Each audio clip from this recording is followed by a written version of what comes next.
Alright, let's check this game out. There's a new profile, so it should give me the tutorial. The world is plagued by the Blight Storm. The Blight Storm. Cycle of destruction, Oh no. ravaging everything in its path. Not like this. The only safe haven is the smoldering city, where the mysterious scorched queen reigns. Maybe Karyaga. You are one of her viceroys, a pioneer sent Wait, into I'm the a viceroy? wilds, tasked with establishing new settlements and acquiring valuable resources for the crown. I didn't realize that I was a Your viceroy. goal is to help rebuild the smoldering city and secure the future of the queen's subjects. I know I can skip the tutorial, but I'm gonna zip through it instead because I want people who are interested in the game to be able to watch something and see everything sort of explained from the start. Alright, so this is the Queen's Impatience. This is one of the ways that you lose, is if this reaches the fullest part of the bar. And it goes up by 0.1.5 per minute at the moment. This is the town's reputation. I don't know how... Okay, resolve is different from reputation. Anyway, this is the town's reputation. As you go up the town's reputation bar, you unlock new buildings, which let you build new things. This is a city builder.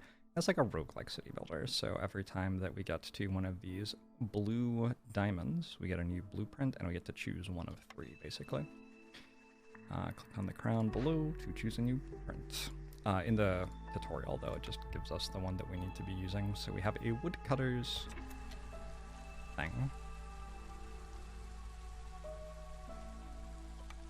We start off in a clearing, and the game is sort of about clearings. So I'm going to build a couple of woodcutters camps here. And...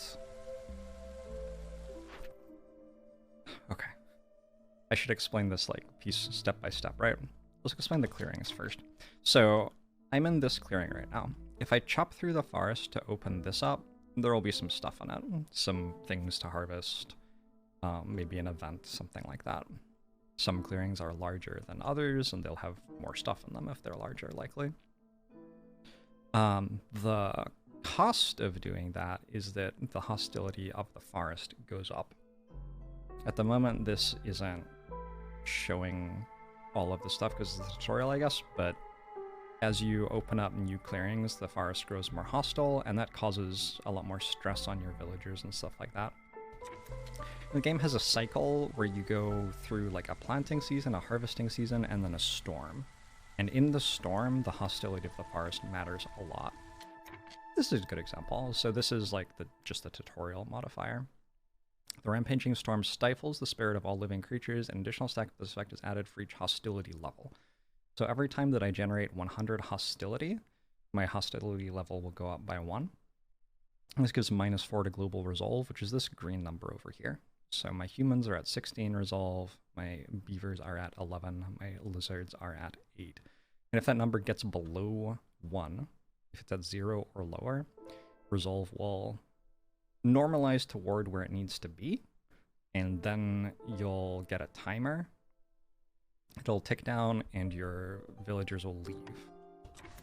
So that's like one of the huge mechanics that's going on here, is that we need to keep resolve high enough to not have people leave,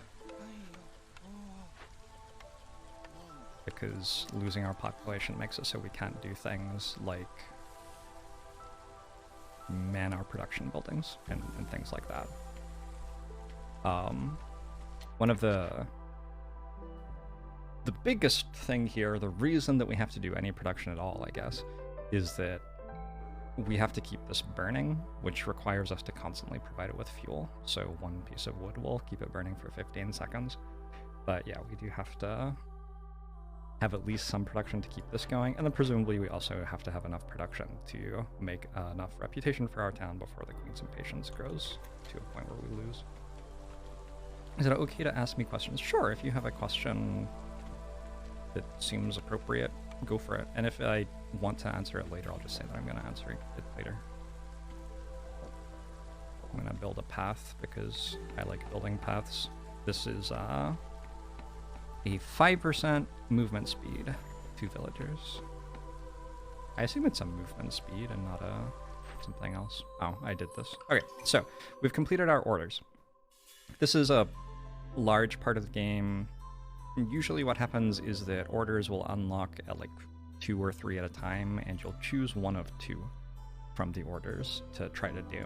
So you have some choice as you go through your run, like, do you want to try to specialize the town in trading? If you do, you should probably pick this option. Do you want to specialize it in agriculture? If you do, you want to pick this option, sort of idea. But in this tutorial, it's just giving us one at a time. Our next thing is we want to cut through the forest to discover 2 glades, and we want to assign 5 beavers total as woodcutters. So, where are my extra beavers? I believe I just got these for the quest reward. We got 3 new beavers, 40% cutting speed, and 1 reputation. And because we got reputation, we get to choose another building, because our reputation went up by 1, you see, so we're at the next blueprint. Chasm Fiend. Well done. What's the difference between the different species? That's a really good question. I think that now is an okay time to try to answer that. So the species have different base resolves. Humans have a base resolve. I think these are just the base resolves. I don't think there's anything modifying them right now. I guess I'm not 100% on that, but yeah, like humans have 5 higher base resolve than beavers. Lizards are fairly low base resolve. I think, but I'm not certain, but I think that lizards, when it says they're very resilient, I think that when their resolve flips, so it's like currently 8, and when the storm comes, let's say it has to go to -12, I think that it goes down slower. So it like goes from 8 to 7 to 6 to 5 to 4 to 3 to 2 to 1 to 0, and then it starts ticking down to have them leave. I think it ticks down faster if it gets like -10 than it does when it's at 0. But I think lizards have it go down slower to begin with than everybody else, so it takes longer for them to get to 0. I'm not sure of that. Anyway, lizards are good with animals and meat production and prefer to work in warm environments due to their cold-blooded nature. Beavers are good with woodworking and engineering, and humans are adept at farming and really enjoy brewing. An adaptable species, but very susceptible to the rain. I wonder if that means that humans have their resolve tick down faster than everybody else. Very susceptible to the rain. Because it's the storm season where your resolve really goes down fast. Interesting. Have to pay more attention to that, maybe. Humans have 15, beavers have 10, and lizards have 5. Okay, so there's some other stuff modifying it, I guess. Heliopanther. Let's build some shelters so people have housing. This is one way to improve their resolve. So they're not really getting a resolve penalty for not having housing. What's happening instead is they're not getting a resolve bonus from having housing. If they had housing, they would get a resolve bonus from it. The resolve penalties that you get in this game are mostly going to be from the storm, when the storm comes up, and from events that you find in glades. This glade is a dangerous glade, so something in this glade is going to do nasty things to us until we fix it somehow, and a decent amount of the time that's going to involve like all of your villagers losing 6 resolve for a while. So this would go from 8 to 2, and like if you have 2 of those active at once, all of a sudden you can find that people are leaving even without it being the stormy season. Hey, peaks. Lizards tick down slowly, and harpies tick down very quickly. Harpies are the 4th. I think you can only have 3 different species active at once in a game, but there are 4 total, I believe. I'm not certain of that. Maybe you can have all 4 active at once, but I've never seen it happen. Alright, so here we are, we're in a glade. That increased the forest hostility? No, they don't have that turned on yet. Okay, fair enough. The glade has a clay deposit and a moss broccoli patch, so just a few things that I could harvest with appropriate harvesting buildings. And here we're in another one. This one has stormbird nests and some roots. And again, just things I could harvest with some buildings. Let's get some humans and reputation and a pack of meat. Our next thing is going to be to forage some vegetables. Let's do that. I have unlocked the foragers camp from my reputation increase. Shall we build 2 or 1? I don't know. We'll just build 1. It's fine. Broccoli is your largest nemesis. That's too bad. I really like broccoli. It is surprising to me how much more I like broccoli than cauliflower because, like, aren't they the same thing basically? So, there's a specialization bonus of wood at the woodcutters camp. Makes sense, right? So when I have beavers working here, they have a 10% chance of doubling their yield. That's what the proficiency does there. Here, there's a farming specialization bonus, which humans happen to be good at. So I'm going to command this with humans. Again, 10% chance of doubling their yield. I really like the interface in this game. One of the things you can do is you can hold Alt and you can see everything at once. And so let's say I wanted to put beavers there, I could... Well, I don't have any beavers, so I can't. But general idea is you can move everything around at the same time without actually going to the buildings, and that's really important. I like that. Ipanari. One dia, hello, he speed rolls. When a game has a good interface that helps me play it, like, for me, that's a really big deal toward, like, oh, I'm going to play lots of this game then. And this game has a really good interface that helps me play it. You'd love to see me play Dwarf Fortress? See, Dwarf Fortress, other way around. Oh, I did it already. Okay. So this time we got a perk that gives us +1 to vegetables production. Gain additional vegetables every yield. So getting down into the weeds here, kind of literally. This is a moss broccoli patch. It has 15 charges, so people will be able to harvest from it 15 times before it's gone. When they harvest from it, they get 1 vegetable, and they have a 30% chance of also getting insects. So you can get secondary yields from things, which is kind of interesting, because you'll like get a ton of vegetables, which you can make into whatever, and you'll also have a lower supply of insects. And often like things will be like, use 1 vegetable plus 1 insect to make this other thing.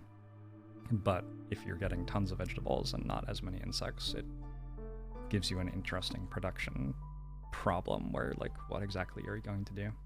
I also really like that anytime you click on these, it shows you what buildings can harvest them, and you can just like click on this to build it. So another way that the game is assisting me in playing it. Use a blueprint. Yet a stone-cutter's camp. So I'm going to go out on a limb here and guess that we are meant to do some stone cutting now. Getting insects with your broccoli would generally cancel each other out in your experience. And I think... Do I have anyone who's proficient in stone cutting? I'm not sure that anybody can be proficient in stone cutting, really. There's no proficiency here on this building, it would say. So we'll put a human and a lizard on it. Why not? I happen to know that eventually I'm going to want to go into the dangerous glade. So let's just start cutting toward it now. There is a... Soon for dangerous glade.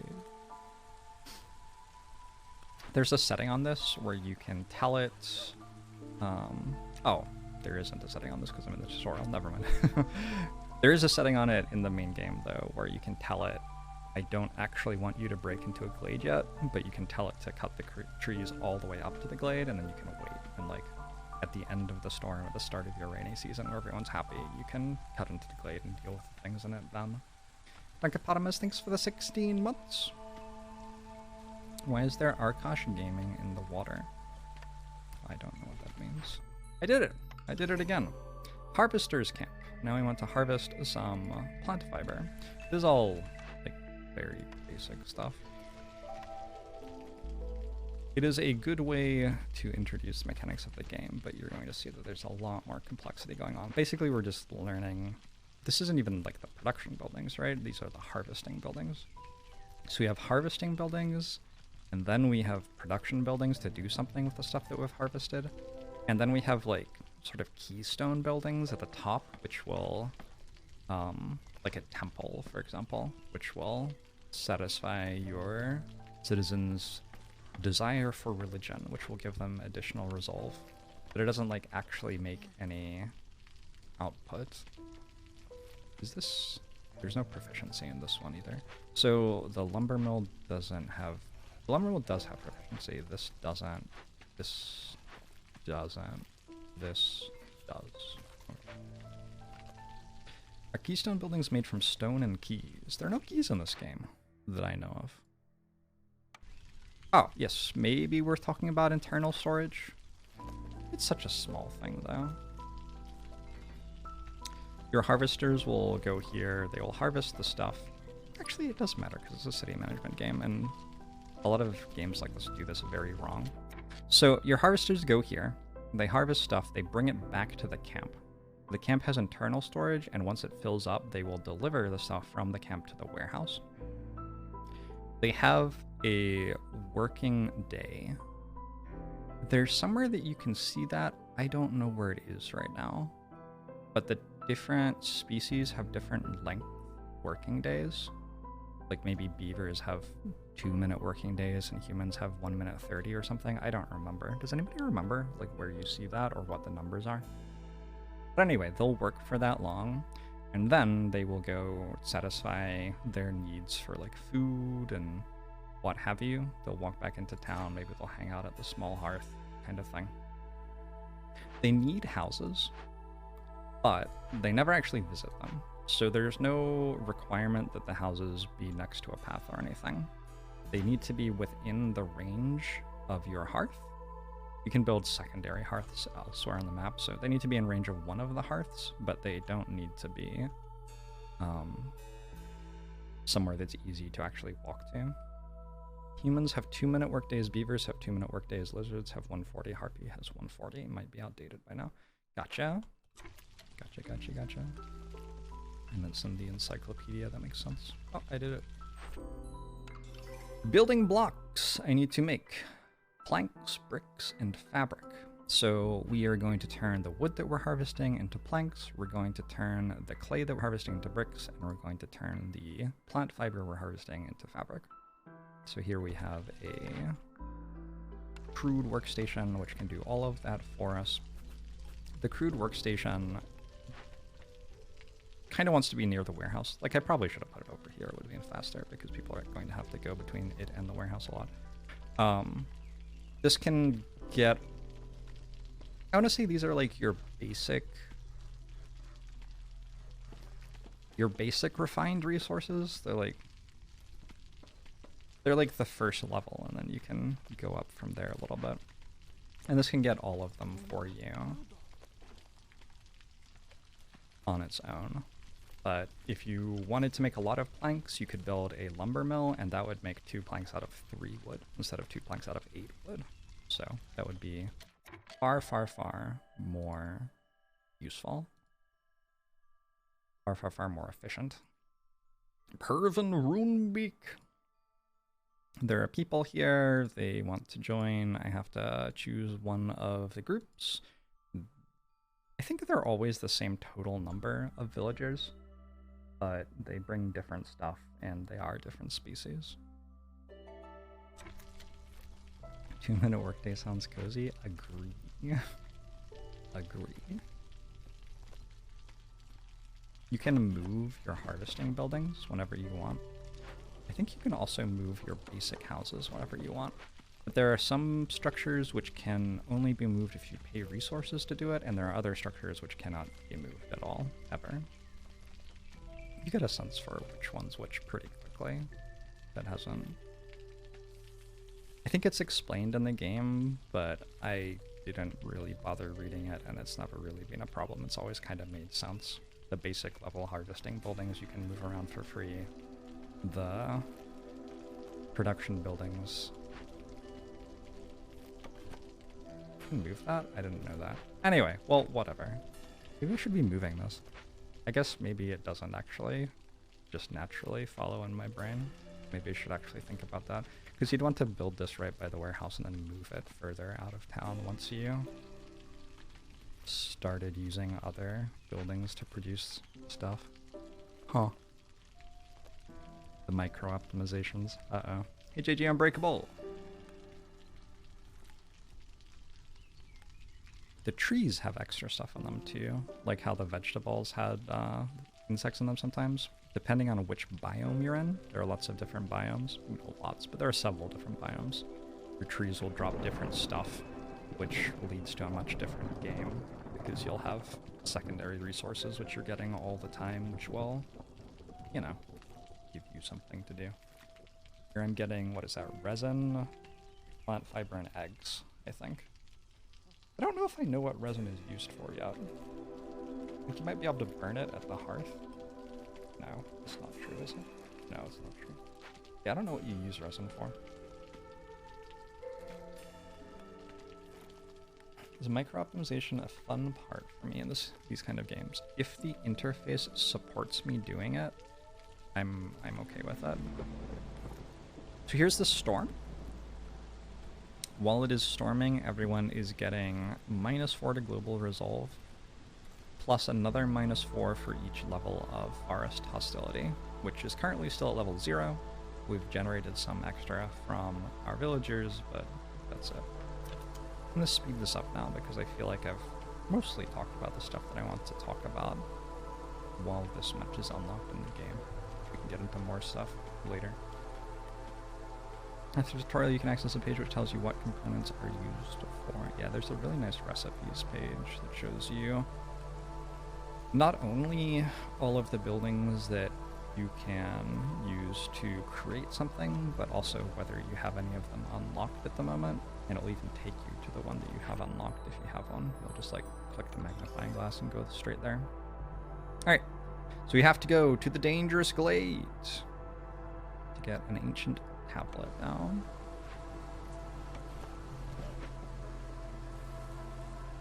This is our final step in the tutorial. At least in this tutorial. What's this gonna give me? I can choose. So this is showing you, this is more like what the interface usually looks like. You get to choose between a few different things. I will pick a human house, why not? I don't know. I'm not actually going to build it.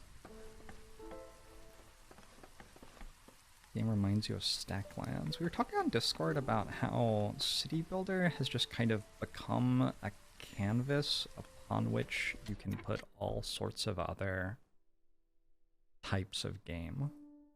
Like XCOM is sort of like a city builder, Minecraft is like a city builder. There are lots of games where like you build a city and in between building the city moments you have something else. But there are lots of things the something else could be. It's just kind of like a pleasant way to build a game. What's the Cult of the Lamb? Cult of the Lamb is like a city builder that's Binding of Isaac. There are just so many games like this nowadays.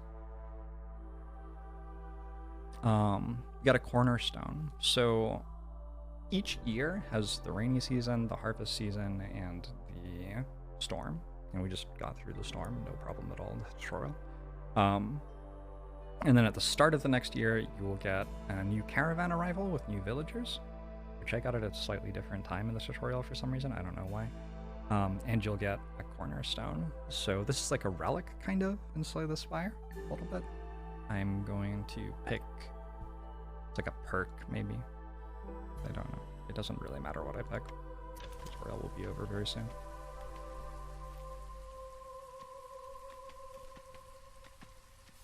City Builder is just meta progression, visualized, numbers go up.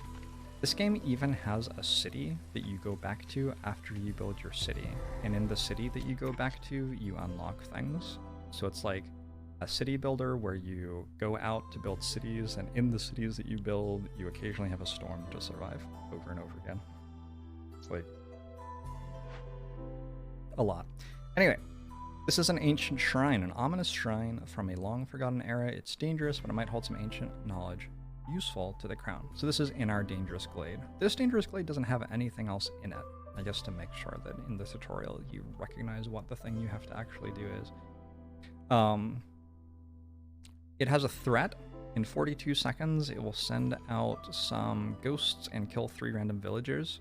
This is for the tutorial specifically. It makes the threat fast enough that it has to happen so that you realize that a threat can happen. And then it has something that we have to do. So we have to send it some wood or planks. I'll send it planks, I don't know. We have to send it some fabric. We could have also chosen spark dew, but I'm not generating that. And some simple tools, that's mandatory, and we do have some simple tools. We have 40 of those at the moment. We will want to send some villagers to do that. We can't do it though, because I don't have any planks yet. But I'm about to have planks, and I can turn off fabric and brick production to make sure if I want to, for whatever reason. Planks. I can force a delivery maybe.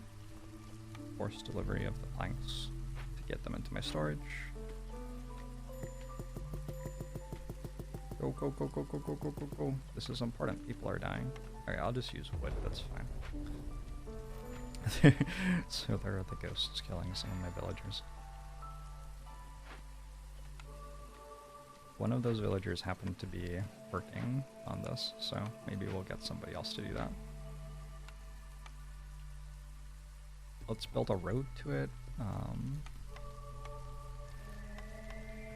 Anybody who doesn't have an assignment is going to be building the stuff that you place on the map. It's like the default job. If somebody doesn't do something else, they'll build your buildings for you.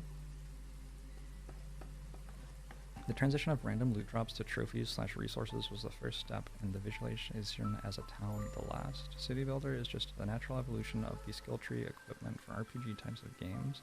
A lot of the prototyping could be seen in MMORPGs. How do you say that? Morps. I got another thing! More people have arrived. Yay. So, now we have delivered all the goods to this. It's worth noting that I have to deliver all the goods. So I have to walk from the warehouse to the thing. My people can only carry 5 things at once, so we had to make 7 trips total with 3 people before we could even start working on the timer there. And then we take the ancient tablet reward out of it, and again, we have to take that all the way back to the warehouse before we actually have it. And now that is done, and this is done, and we have done the tutorial. And that is the very vague introduction to Against the Storm. There's another tutorial level, which I'm going to do now. Actually, let's just go into... let's just go into a Viceroy difficulty game, I think. The Albion. Did I say that already? Maybe. No tutorial, you've got this. Ultima Online is a city builder. God, I played that game and I tried to like buy a plot of land to build a house on, and like all of the plots of land were already gone. It was terrible. I just wanted a house. The human desire to buy a plot of land in an online video game. A secret game. Hey, great time. I have not done the laundry yet. What happens in this tutorial? I don't remember. Let's skip it. Oh, it still unlocks the new stuff for me anyway. Good, good. Does it teach you about Blight? I wonder. So this is the world map, and the game goes in a cycle, which does a pretty good way. Does a pretty good job of mixing up your gameplay. So every now and then, alright, we have to go into the Smoldering City, which is here. This is the base that we build between the other bases. We can make the Obsidian Archive, which will give me deeds, which are basically achievements, which will unlock mostly either experience or cosmetics. A few other things that like are new relics and stuff like that though. I have any more resources? I do not, so that's all I can unlock right now. And AJ Tway, thanks for the Prime.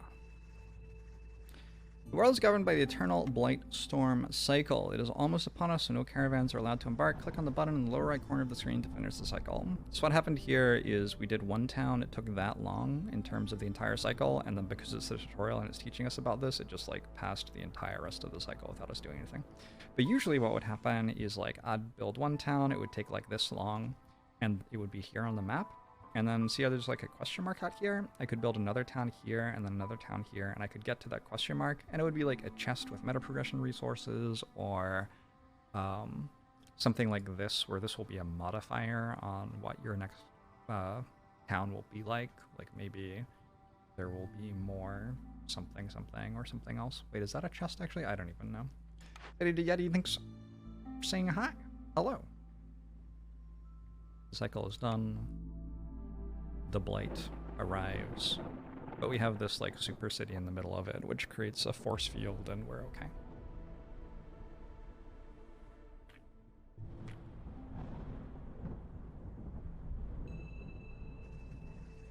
You're almost ready to venture out on your own. Choose any map tile inside your embarkation range to begin.